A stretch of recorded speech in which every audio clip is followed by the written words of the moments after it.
എന്നാൽ എന്താണെന്ന് ഒരുപക്ഷെ എല്ലാവർക്കും അറിയാമായിരിക്കും. ഒരു കമ്പനിയുടെ ഐഡന്റിറ്റിയാണ് ലോഗോ എന്നത്. ഒരു കമ്പനിയുടെ വാല്യൂസ്, മിഷൻ, എന്തിനെ സൂചിപ്പിക്കുന്നു തുടങ്ങിയവയൊക്കെ ലോഗോയിലൂടെ റെപ്രസെന്റ് ചെയ്യാൻ സാധിക്കുന്നു. ഏകദേശം 14 തരത്തിൽ നമുക്ക് ലോഗോസ് ചെയ്യാൻ സാധിക്കും. അതിൽ ഏറ്റവും പ്രധാനപ്പെട്ട 3 തരം ലോഗോസ് നമുക്ക് ഇന്ന് പരിചയപ്പെടാം.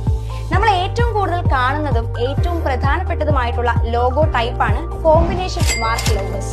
ഒരു വിഷ്വലും വേർഡും കമ്പൈൻ ചെയ്താണ് ഇത്തരത്തിലുള്ള ലോഗോസ് ചെയ്യാറുള്ളത്. അതുകൊണ്ട് തന്നെ കൂടുതൽ കാര്യങ്ങൾ എക്സ്പ്രസ് ചെയ്യാനുള്ള പോസിബിലിറ്റീസ് ഇത്തരം ലോഗോയ്ക്കുണ്ട്. രണ്ടാമത് ഏറ്റവും അധികം യൂസ് ചെയ്യുന്ന ലോഗോ ആണ് വേർഡ് മാർക്ക് ലോഗോ. ബ്രാൻഡ് നെയിമിനുള്ളിൽ തന്നെ വിഷ്വൽസ് അറേഞ്ച് ചെയ്യുന്ന രീതിയാണിത്. അടുത്തത് ലെറ്റർ മാർക്ക് ലോഗോസ്. ഒന്നിലധികം വേർഡ്സ് ചേർന്ന് വരുന്ന പേരുള്ള കമ്പനികൾ ആ വേർഡിന്റെ ഫസ്റ്റ് ലെറ്റർ മാത്രം എടുത്ത് ലോഗോസ് ചെയ്യാറുണ്ട്. ഇതിന് ഉദാഹരണമാണ് നാസ, BBC തുടങ്ങിയവ. ബാക്കിയുള്ള ലോഗോസ് ടൈപ്പുകൾ നമുക്ക് മറ്റൊരു വീഡിയോയിലൂടെ പരിചയപ്പെടാം. ഇതുപോലുള്ള ഇൻഫോർമേറ്റീവ് ആയ വീഡിയോസിന് വേണ്ടി പിക്സൽ ടൂൺസ് അക്കാഡമിയുടെ ഇൻസ്റ്റാഗ്രാം പേജ് ഫോളോ ചെയ്യുക.